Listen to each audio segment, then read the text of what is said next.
Hi, I'm Angie Barnes. I am the EVP of National Accounts for NAVCO, a national security integrator. I recently had the pleasure of speaking to the Accelerize team there in Washington, D.C., and they were very kind and put up with a wonderful opportunity to speak and meet and understand this next generation of leadership. So today, I want to kind of expand on what we talked about.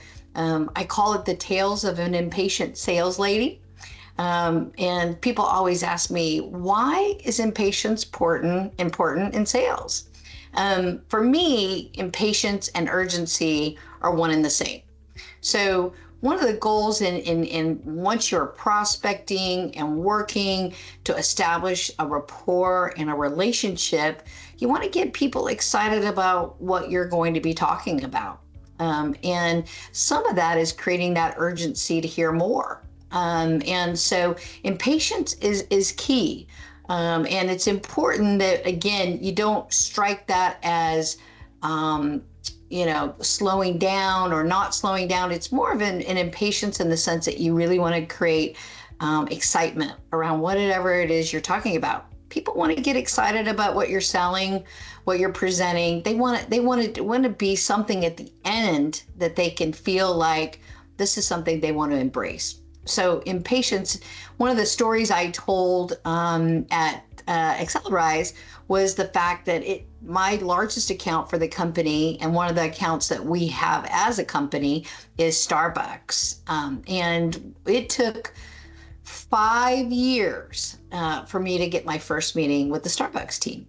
They were amazing, wonderful. But every month on my calendar, it popped up and said, please call so-and-so at Starbucks. And ironically, to this date, it still does. I keep it in there to remind myself why impatience is important, but also patience is important. So it took 5 years, but once I got there, the energy and the urgency to try to move that forward was important. The other thing when you're being impatient, you have to be very careful of is that, and being impatient, is that once you open the door and you get people excited about what you're doing, if you don't follow up and have an urgency around that, it will then create this void for your competitor to come in. Because you've now created an excitement and a need potentially, and we'll talk more about that.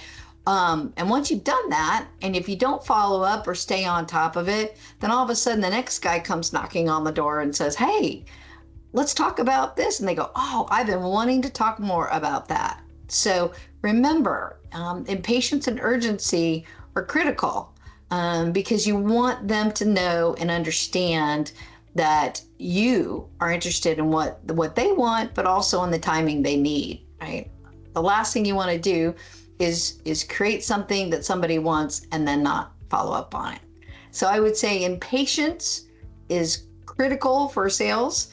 And at the same time, patience, and again, it's depending on how you turn it around on getting to the destination is also important. I would say it's also a diligent follow-up and urgency on what you want to accomplish.